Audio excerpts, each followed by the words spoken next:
Jai Shriman Narayan. Jai Shriman Narayan. Jai Shriman Narayan. Jai Shriman Narayan. Jai Shriman Narayan. Jai Shriman Narayan. I pay my obeisances to my spiritual master, Srimad Jagat Guru Sudarshan Acharyaji Maharaj. I pay my obeisances to Lord Sri Ramanuj. I pay my obeisances to Mother Lakshmi. I pay my obeisances to Lord Shriman Narayan. I pay my obeisances to all the Purva Acharyas of the Sri Sampradaya, and I pay my obeisances to the 12 Alvars of the Sri Sampradaya. I welcome all of you to our Thursday satsang, physically here at the Sri Narayan Dham in Durban, South Africa. I welcome those that's watching this discourse live, locally, nationally, and internationally.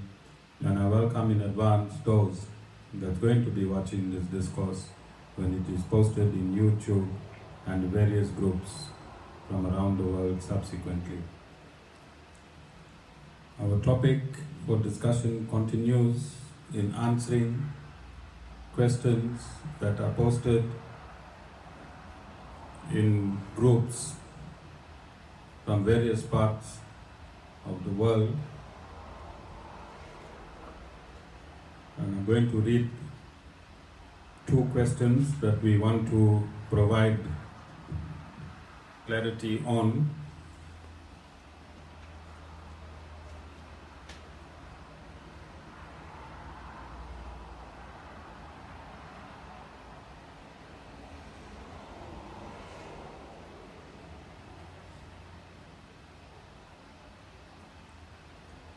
These questions come from a group called the Rig Veda Quotes, and it's a question by D. Raj Mohan. It was posted on Tuesday this week, and it states, and I quote, I read in Brahmananda Purana that in the beginning there was light, and he got in brackets light or photons, and tamas, he got in bracket dark matter. They existed in equilibrium, and in this state no creation exists. Rajas, which comes into this equilibrium, breaks the equilibrium and creation starts.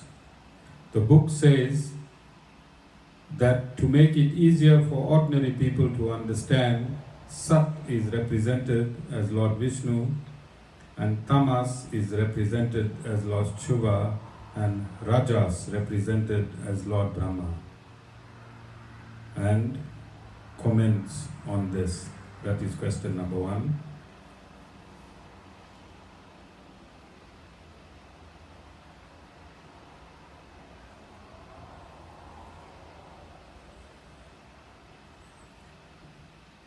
Okay, then there is another group called Ask a Hindu, questions on Sanatan Dharma.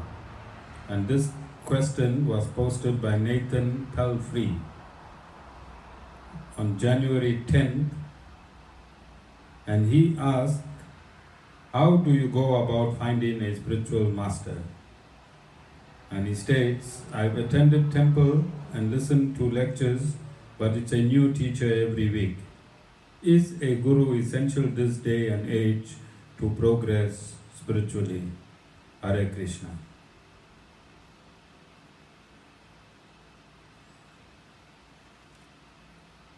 So those of you that's familiar with my discourses along the past years, I have already answered both these questions comprehensively, but for the purposes of now interacting with the various groups and questions asked on Sanatan Dharma, we find it is imperative to answer these questions as comprehensively as possible. So before I even start these questions, I had a question by our Rishi Muni this week. and he asked, Guruji, do you believe in stars? You asked that, Rishi? And I gave a simple answer. What was the answer, Rishi? Straight, simple answer, no. Because if I believed in stars, Rishi, then the name of this institution would have been Stardom. Who do I believe in, Rishi? What's the name of this institution?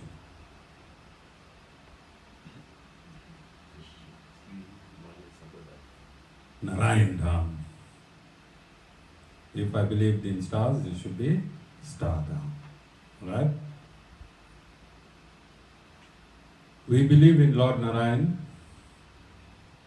and when you believe in Lord Narayan, then you don't have to worry about stars. Alright? Because if you worry about stars, you'll be seeing stars all the time. We want to see Lord Narayan. Alright? Coming back,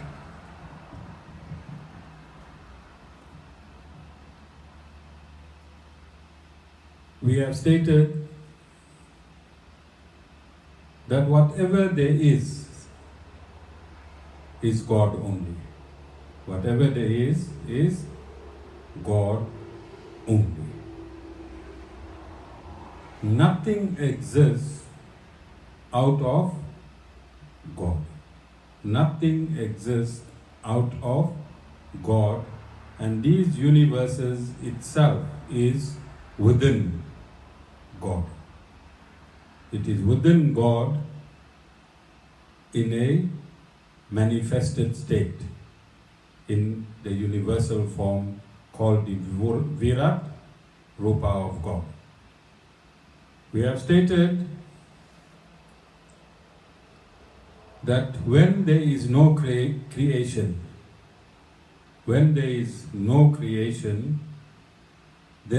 universes and all the living entities are absorbed and remain in God in a subtle form. In that subtle form, God has two modes.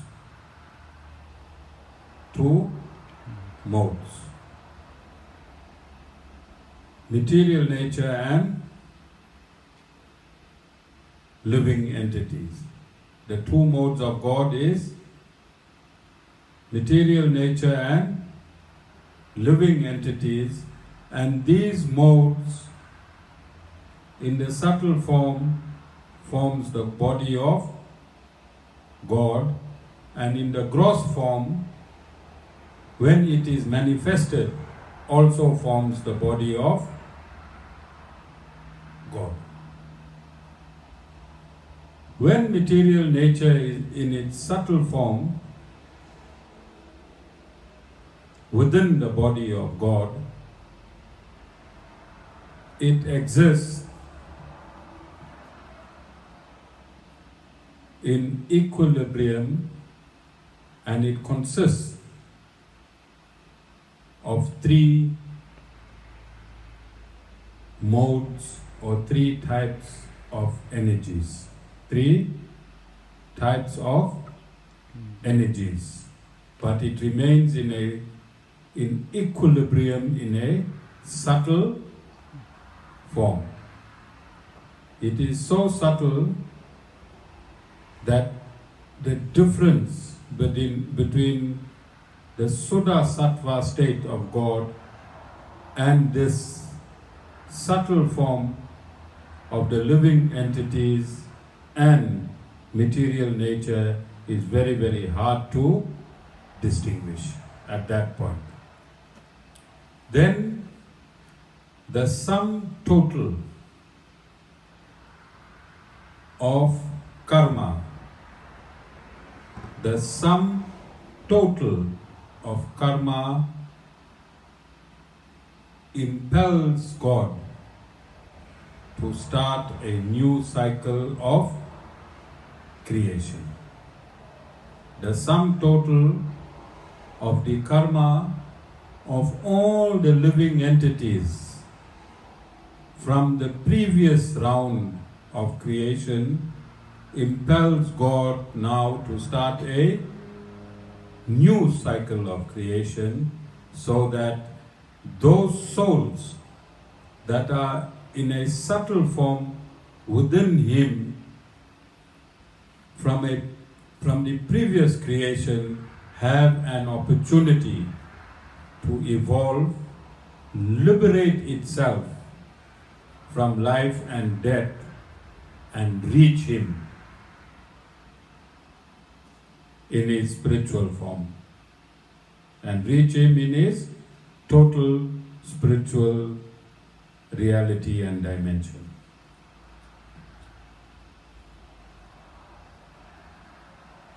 So it is stated in the Upanishads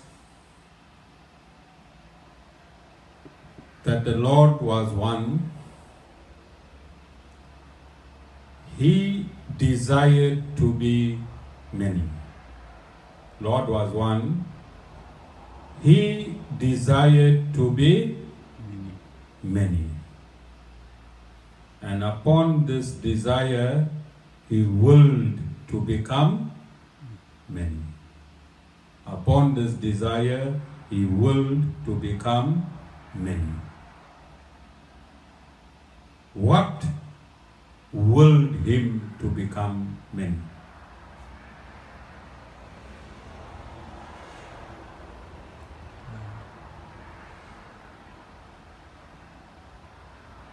The sum total of all the karmas of the previous creation willed God to become many.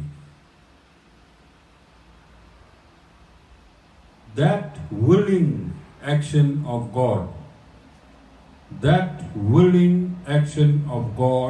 sets forth time.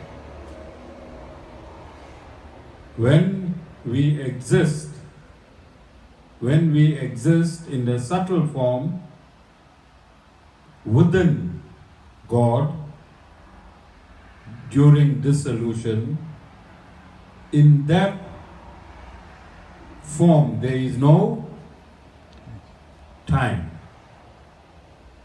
So when God wills to become many, he sets forth time. This time in action disturbs the equilibrium of the three gunas. This time in action disturbs the equilibrium of the three gunas and is added with karma, fueled by karma and time. These three gunas begin various permutations. They begin various permutations, and you get the material universe taking its form in the form of an egg. In the form of an egg. You understand so far? All of you understand? Very quiet. You understand in Amita?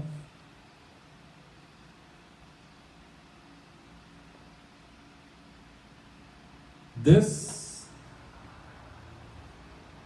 disturbance of the equilibrium of the three modes of nature. So these three energies exist in nature as its basic ground of nature. When material nature is in its most subtle form, it has three types of energies. These three types of energies its subtle state have no effect. Have no effect. When that equilibrium is disturbed by time, then it kicks into action and it starts permutating with each other, and through various permutation it forms the ground for this material universe. It forms the womb for this material universe. Understood so far? Yes. These three energies are identified as goodness or sattva, passion and attachment or rajas, and ignorant delusion as tamas. These three energies are like three magnets. These three energies are like three magnets. And what happens when a magnet touches a metal? It has a influence. It has a influence on that metal, does it not? If you rotate the magnet around the metal, then what will happen to the metal? It will come under the control of the magnet. It will come under the control of the magnet. Similarly, these three gunas. Guna in Sanskrit means a thread or a rope, and it means to bind. It means to bind. These three gunas in Sanskrit means a thread, it also means to bind. Both these meanings are true for the three modes of nature. So the mind, when Satgun is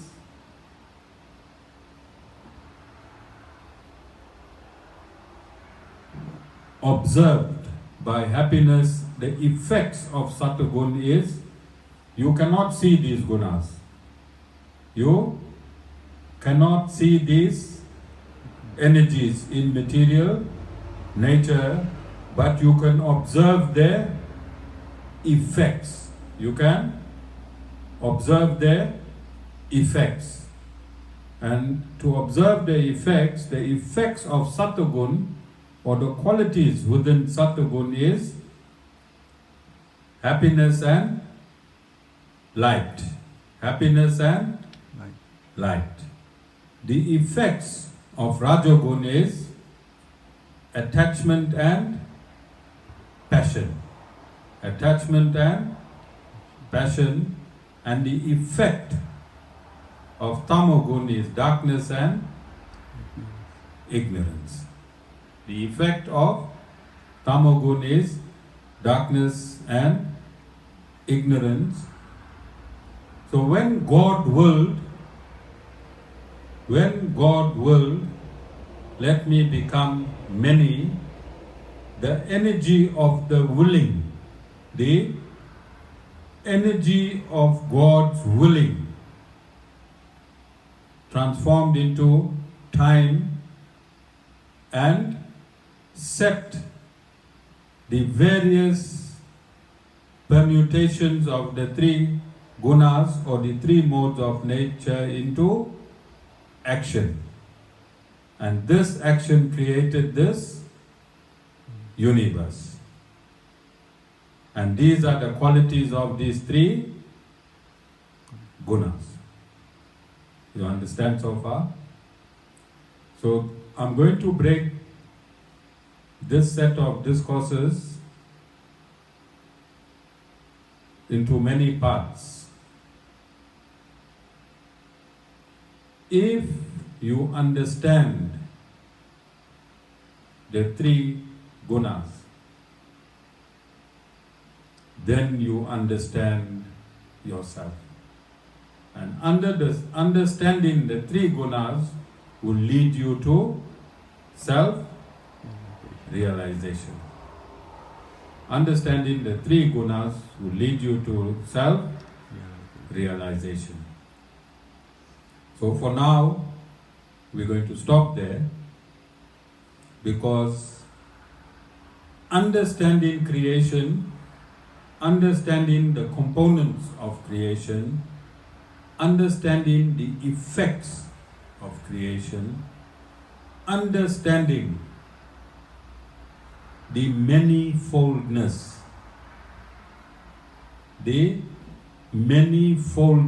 that exists in nature, you cannot understand it on your own. When you want education, then you go to a specialist in that field of education. When you want education, you go to a specialist in that field of education.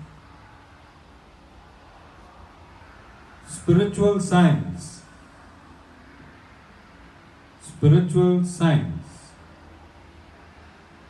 is the highest education. Spiritual science is the highest form of education.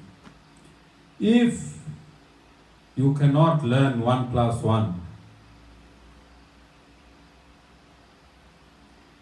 on your own, if you cannot learn 1 plus 1 on your own, if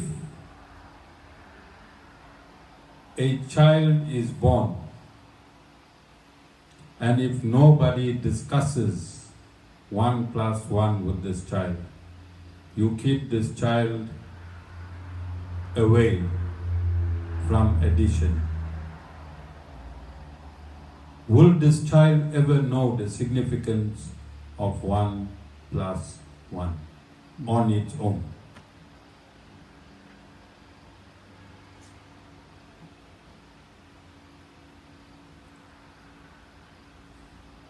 Will the child know the existence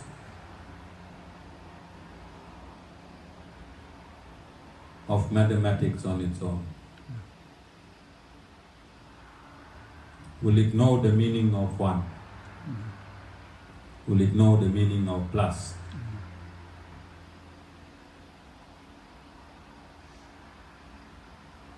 If material nature is not inherent, if material education is not inherent within man, and which is an inferior education, 1 plus 1 is inferior education, is it not? Yes. If inferior education is not inherent in your mind,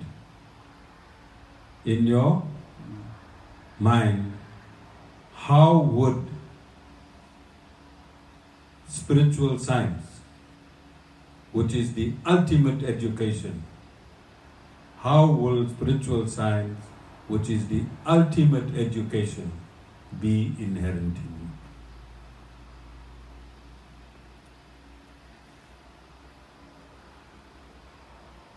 you? You understand?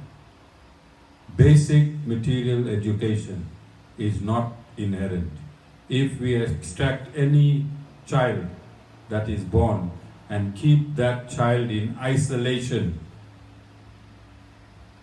of all types of material information. The child will never know, even after 100 years, 1 plus 1 is equal to 2. If you isolate it from all information, will it know 1 plus 1 is equal to 2? No. Then it is impossible for man to understand God, himself, and the universe by himself. Is it not? Yes. So for this education, if you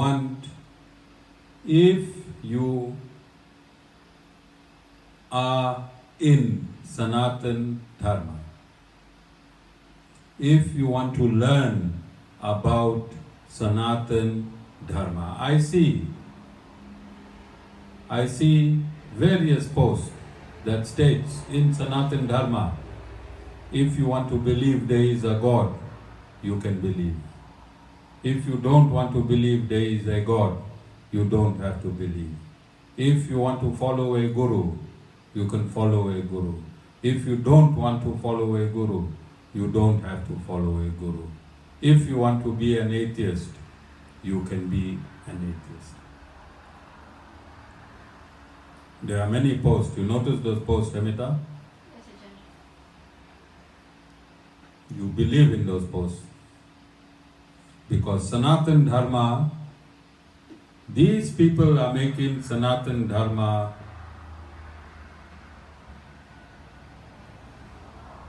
an open entity with no guidelines. And people are believing that in Sanatan Dharma you have a right to refuse. That is not Sanatan Dharma. In Sanatan Dharma, there is the most comprehensive information compiled and delivered by the Supreme Personality of Godhead himself. In Sanatan Dharma, if you want to be a follower of Sanatan Dharma, then you have to follow the information that the Lord compiled himself directly and indirectly through various saints and sages. And indirectly through various saints and sages. If you want to be a follower of Sanatan Dharma, then you must find out what information is provided in Sanatan Dharma. And the entire encyclopedia of Sanatan Dharma is called as a whole the Vedas. Vedas means knowledge. Vedas means knowledge. It means spiritual knowledge. What knowledge? Spiritual knowledge. And this knowledge emanates from the originator of knowledge itself, which is the Supreme Personality of Godhead. To understand this knowledge,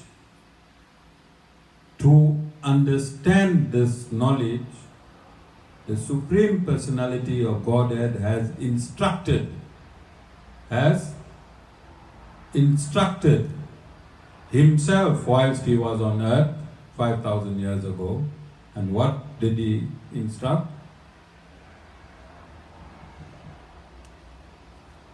What did he instruct? Amita?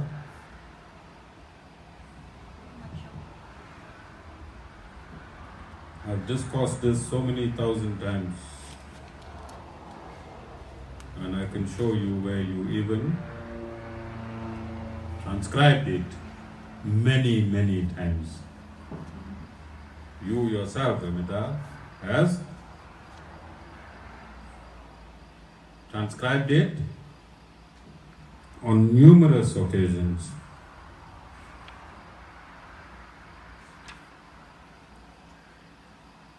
I'm sure Vishwadharma be thinking, hey, I wish I was present live at these satsangs. Every question that the Guru asked, I have about 20 answers.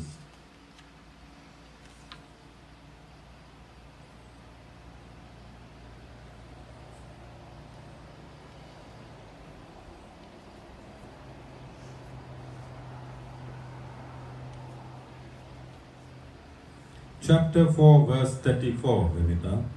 Have you ever heard of this chapter and verse? Chapter 4, verse 34. Let's start with 33 first, to get 34 into context. Verse 33 states, chapter 4, verse 33 of the Sri Ramanuja Gita Bhashya. The sacrifice of knowledge is superior to material sacrifice. Full stop. O Arjuna, all actions and everything else culminate in knowledge. And then, as a follow-up to verse 33, verse 34 states, know this by prostration, questioning, and by service. The wise who have realized the truth will instruct you in knowledge. So let's see, if you take 33 and 34, what is Lord Shri Krishna stating? Rishi, you ran away? I can't see you anymore, you're hiding.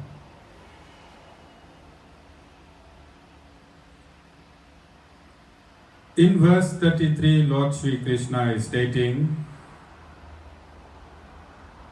that the sacrifice of knowledge is superior to material sacrifice. What type of knowledge is talking about? Transcendental knowledge. Yes, at all times, spiritual knowledge is superior to material sacrifices. Rishi, what does material sacrifices mean? All the rituals you're doing, all the pujas you're doing, all the fasting you're doing. Rishi is mostly feasting after that and during the fasting. All that you do, spiritual knowledge is superior to that. Okay?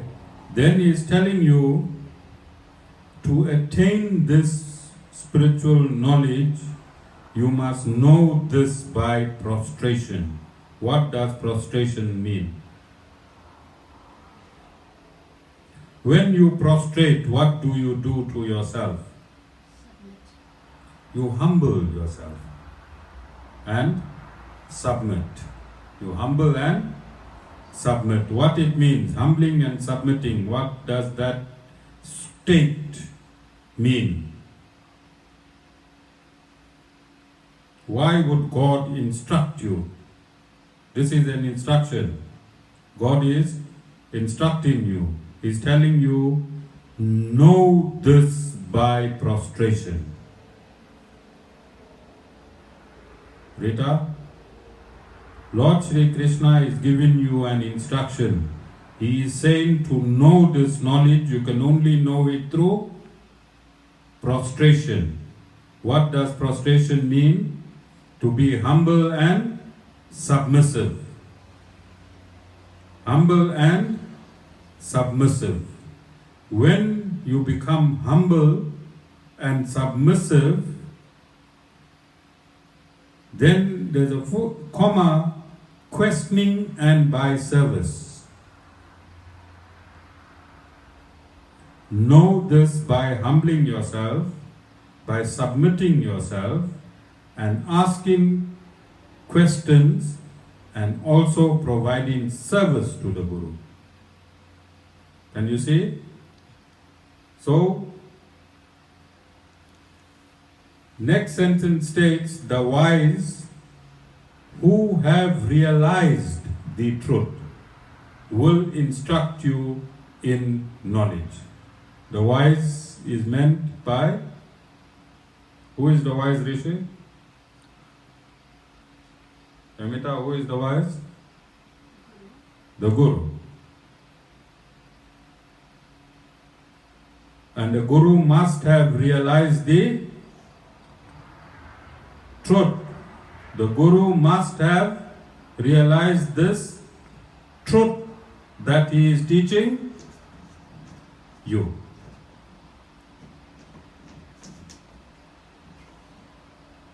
Dana, you will sort them out after satsang.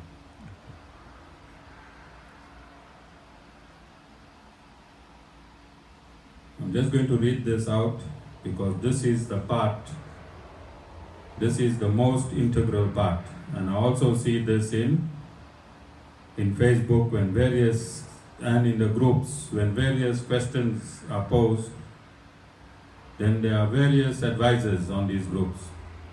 You notice, Demita, hundreds of people giving advice. But what is God saying? So if you in Sanatan Dharma, if you are in Sanatan Dharma, if you say you're a Hindu, and if you state that you are born in Sanatan Dharma and you're a follower of Sanatan Dharma, then you have to believe in 3 authorized scriptures. What are those 3 authorized scriptures of Sanatan Dharma?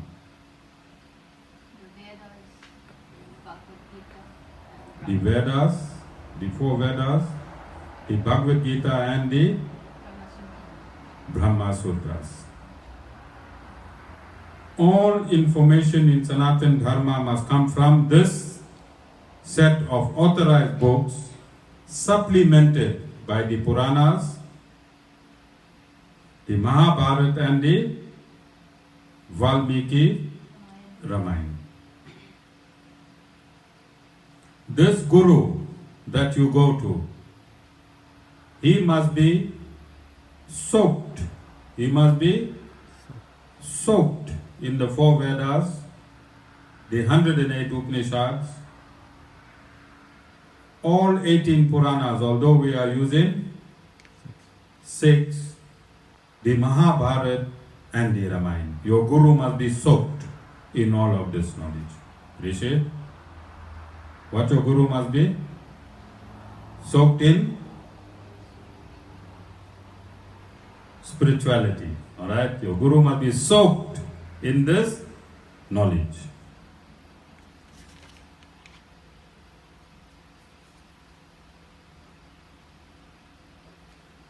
Then I'm going to the Srimad Bhagavatam, Canto 11, Chapter 3. Canto 11, Chapter 3. Therefore, text 21. Canto 11, Chapter 3, text 21. Therefore, any person who seriously desires real happiness must seek a bona fide spiritual master and take shelter of him by initiation. The qualification of the bona fide Guru is that he has realized the conclusions of the scriptures by deliberation and is able to convince others of these conclusions. Such great personalities who have taken shelter of the Supreme Godhead, leaving aside all material considerations, should be understood to be a bona fide spiritual master.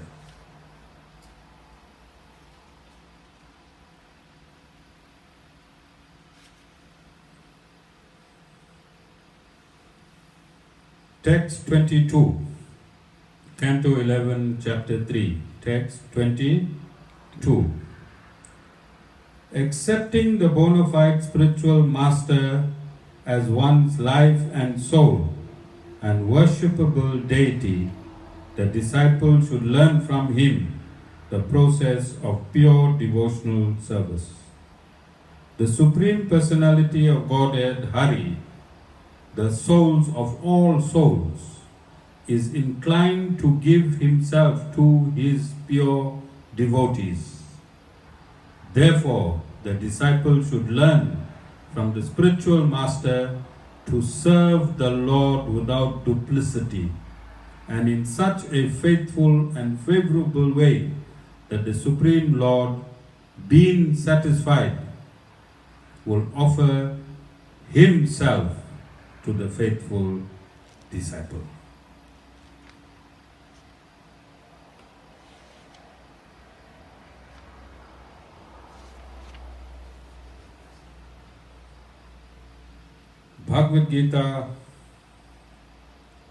Srimad Bhagavatam, Canto 11, Chapter 17, verse 27. Bhagavad Gita, Srimad Bhagavatam, Canto 11, Chapter 17, Text 27. One should know the Acharya to be myself, and never disrespect him in any way.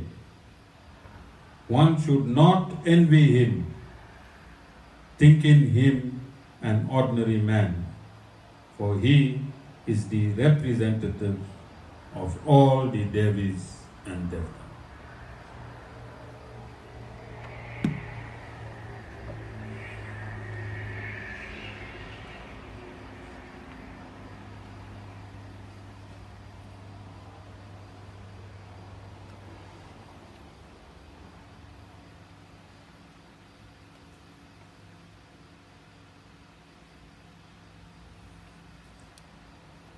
Then I'm going to the Upanishads. The Mundaka Upanishads or the Mundaka Upanishad, Chapter 2,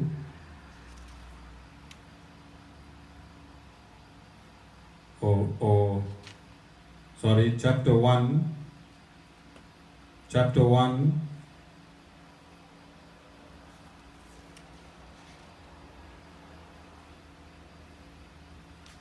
Chapter 1, verse 12.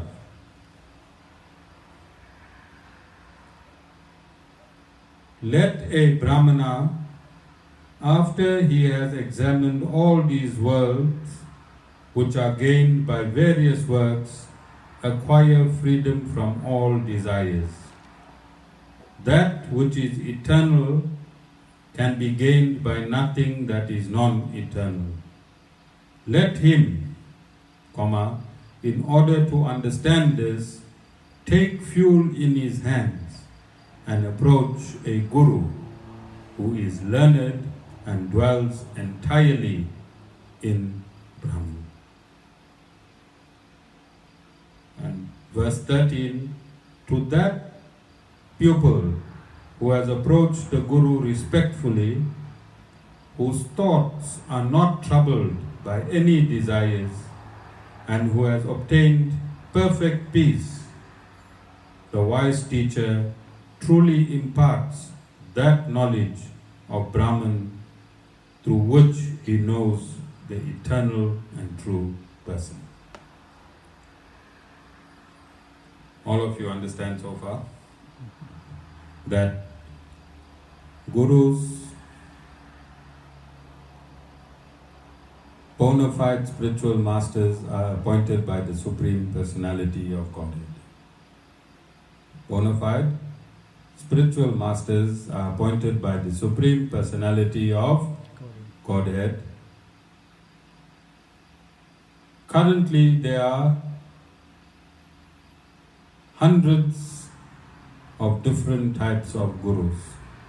Currently, there are hundreds of different types of gurus. If you want to learn yoga, there are many yoga gurus around. If you want to learn knowledge, There are very few gurus around. If you want to satisfy in Rajogun, if you want to satisfy your passion and desires, there are thousands of gurus that's around, that's teaching their followers through Rajogun how to satisfy their passion and desires. How do you find the absolute Guru? How do you know that that Guru that you have found is a Guru that is appointed by God?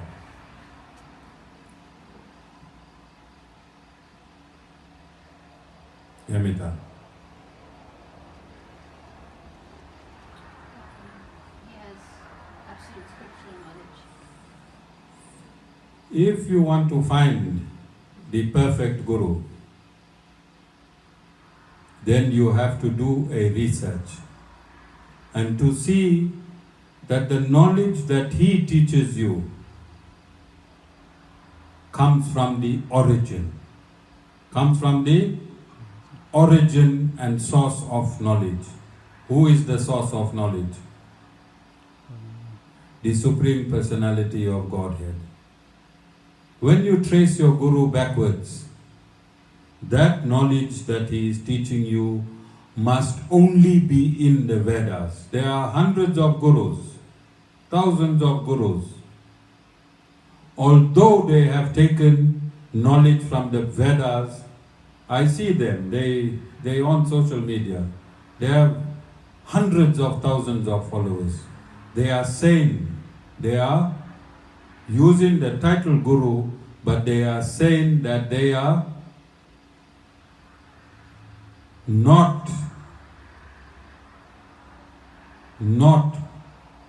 following the Vedas, but the information they're giving you is from the Vedas, which they distorted and twisted to suit their preaching. Because today, to preach the absolute truth is the hardest way to get followers. If you preach the absolute truth, you'll have the least amount of followers.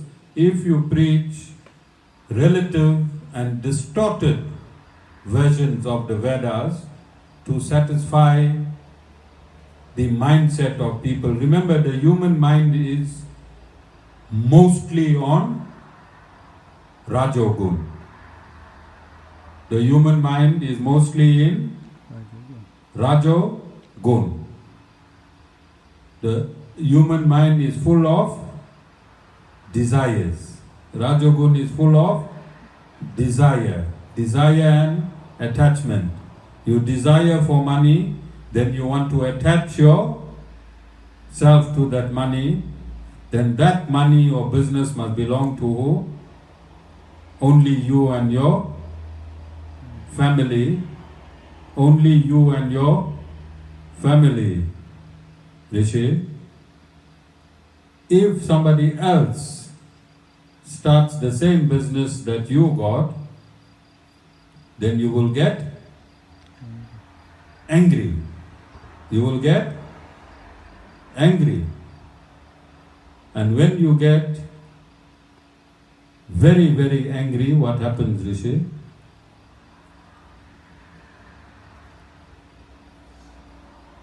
When you get very angry, Rishi, what happens to you? You get delusional. And Hemita, as soon as you get delusional, what happens? You can't see the truth.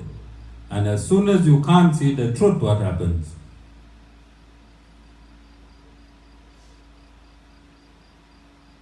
You fall from Rajogun to Tamogun. You fall from Rajogun to Tamogun. I explained earlier, these three modes of nature is like magnets that have a pull on your mind. You think it, and the guna delivers it. You think it, the guna delivers it. Okay? So when you are in Satagun,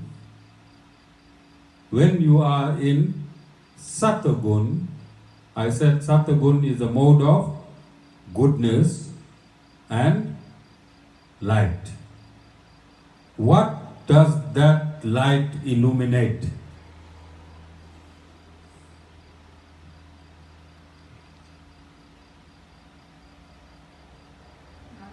Knowledge. When you in Satagun, you are in light. That light illuminates knowledge.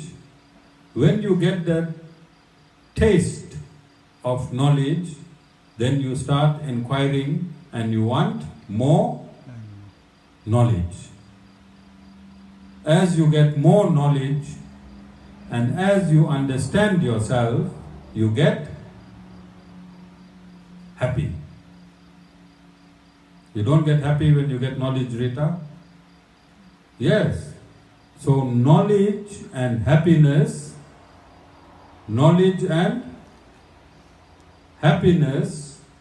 is a quality of Satgun. Satgun is born of what? Where is Satgun residing in?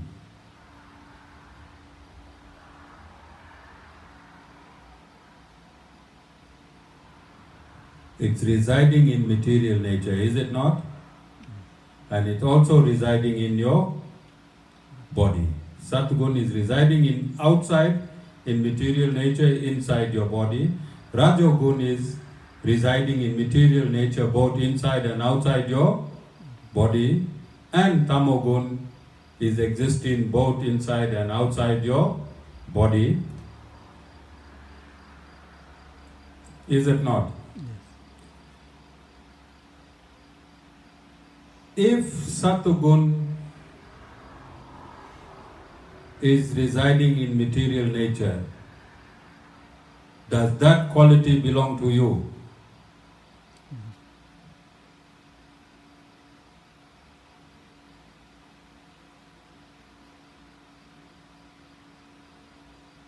Does the quality of Satgun belong to you?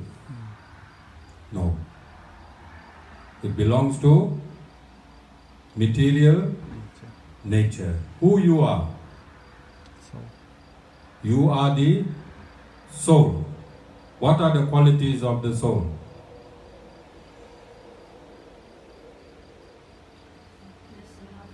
Bliss and knowledge. That happiness that you experience through Satgun, is it bliss?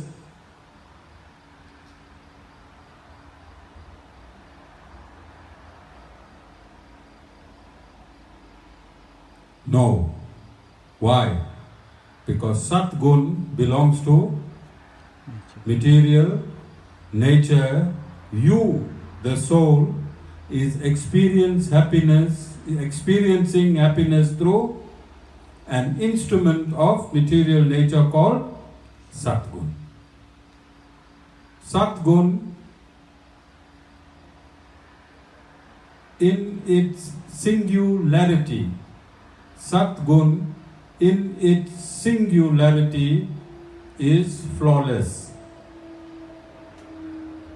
But when people gain knowledge, they become happiness, then they get attached to that knowledge and that happiness.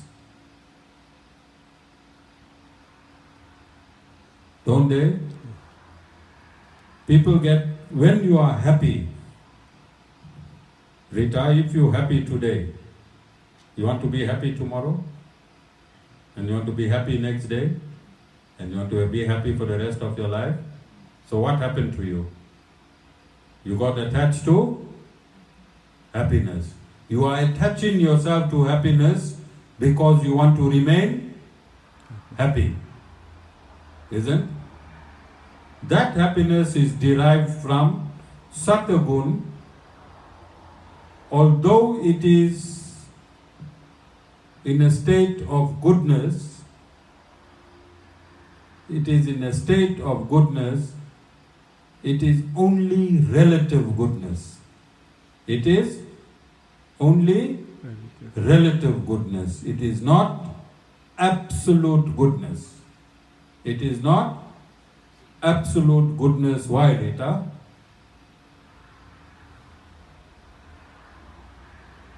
Because you are attached to it.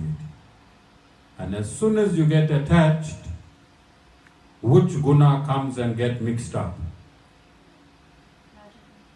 Rajagun. So Satagun in its singularity is flawless. As soon as you get attached to that happiness, Rajagun come and get mixed in your happiness. Do you understand? So you need to transcend even Satagun. And Satagun is next to your transcendental state. Satagun is next to your transcendental state, which is the soul. Satagun is next to the transcendental state, which is you, your soul. So Rita, if you do not get attached to the knowledge, you just use it as a prop. And if you do not get attached to happiness, you just use it. Amita, you just use your happiness as a prop without getting attached to it. And if you don't get attached to knowledge, you use it as a prop for your evolution. As long as there is no attachment, you will transcend to bliss. Bliss belongs to you. Bliss is your own quality. You understand? So these three gunas was created by God. Although they are eternal, they exist eternally for the purposes of your evolution, of your mind. They are like magnets impelling your mind. So let's see. If you are in Satagun and you are attached to happiness and you attach to your knowledge, and you say, I am wise, then what happens? You fall to Rajagun. You fall to Rajagun. As soon as you think you have knowledge and you are wise and you get attached to your knowledge, then Rajagun, the magnet of Rajagun, starts pulling you towards Rajagun. When you come into Rajagun, what happens to the light that was illuminating things as they are? Because only one guna, only one magnet can work on your mind at a time. Only one guna can impel your mind at a time.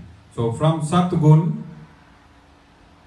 when you got attached to happiness and knowledge, and you thought you are very, very intelligent, and therefore very, very happy through the intelligence of the knowledge, that attachment in Rajogun, that attachment impelled Rajogun to pull you in its field.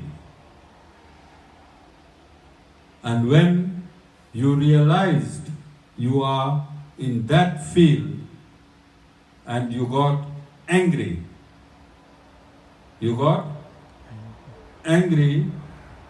and your anger turned into delusion, then tamogun pulled you. Then tamogun pulled you, then you went in from satgun to tamogun, from satgun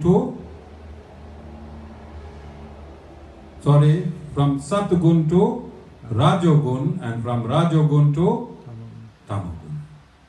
Because delusion resides in tamogun. All of you understand?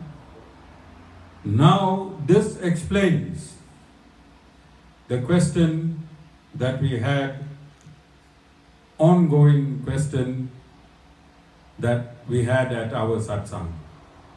So you get people at our satsang like Rishi. He will give testimonies of, Rishi gave testimony on how the satsang changed his life, on how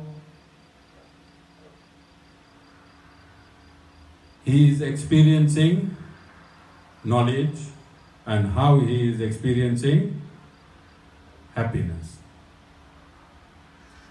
He will give this testimony, he gave this testimony. So the Guru will whack him. What the Guru will do? Yeah. So after the Guru whacks him, then he becomes overconfident because the Guru already gave him knowledge and Guru already gave him happiness. Then he becomes complacent that after the Guru whacked him, he thinks he can behave just like that in his house. He already has a knowledge, he already has a happiness. What else he needs from the Guru? So when the Guru whacks him, he gets angry. As soon as he gets angry, he drops to Rajogun. And in his anger, he gets delusional. Then he drops to Tamogun. Now, Tamogun means the exact opposite of Satagun. Tamogun is the exact opposite of Satagun. In Satagun, you have that light to see things as they are. In Tamogun, there's darkness, so you don't see things as they are. So when you was in Satagun, you said, my Guru is great. He is a bona fide spiritual master. He is helping me in my life and he is the greatest Guru in this universe. Isn't? Because now you are seen through light. Things as they are. When the Guru whacked you, then you got angry and slipped into Rajogun. And when your anger increased in Rajogun, you went into Tamogun. When you're in Tamogun, now you're looking at the same Guru. Now the Guru is the worst Guru in the universe. He's not a bona fide Guru, he's a fake Guru. And this Guru did nothing for you, Rishi. Absolutely nothing. Can you see one person, three modes of nature, impelled by three different modes of nature? And if you take this example and look at all your relationships, between husband and wife, between father and son, between father and daughter, between mother and son, between mother and daughter, between friends, between anyone in this universe, all human relations, aren't they controlled in this manner that I explained to you now in the previous example? Yes. When you meet, you say, I love you. I really love you when two people meet. Kishore, when you and your wife met, you was on cloud 9. You was on cloud 9. Where you are today? Cloud 1. Alright? Very best friends, lovers become the greatest of enemies. Brothers born from same parents become greatest of enemies. Children become the greatest of enemies. What is impelling this behavior in human society? It is these 3 gunas. You make an intention in your mind and they will take you in that dimension. From absolute purity to passion and attachment through to absolute darkness. Because this impulsion is inherent in material nature and it is also in your mind and senses. You understand? It is there and it is here. Like the magnetic force is in the magnet and its proximity to the metal, it can influence the metal. Just like that, these 3 gunas influence every aspect of your life. Every aspect of your life is influenced by these 3 gunas. And to understand, this is absolute science that I'm teaching you. What I taught you today is absolute science. And if material scientists can come up to this stage, Amita, I was telling Vishishtadvaita that if medical science understand the 3 gunas, then you don't need psychologists and psychiatrists. You just need to understand yourself, Rishi. Every morning if you get up, and every action that you take, and if you ask yourself, in which of the 3 gunas am I? And keep coming out of that guna to the next guna, what will happen to you? You will start leading a good life. A good life. When you get angry and delusional, when you start seeing things that's not really happening, it means your mind is now in tamogun. You need to come out of tamogun. From tamogun, what do? You start getting into action.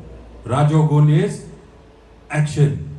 From tamogun, which is inert, which is making you see things which are not really true, then you start performing action. Action for who? For Guru and for God. When you get busy in action for Guru and for God, what happens? As long as you don't get attached to those actions that you're performing for Guru and for God, you are elevated to Satagun, and in Satagun, the light of Satagun will illuminate your mind and remove all the contamination of Tamogun and Rajogun, and you'll start getting your first breath of purity. All of you understand? So I think this is a very, very comprehensive topic, and I will conclude part 1 of this topic now. I don't think we have time to go on, but I think it will be maybe in 4 or 5 parts before we conclude, because I also want to corroborate with Vedic injunctions. So just before I conclude, I will read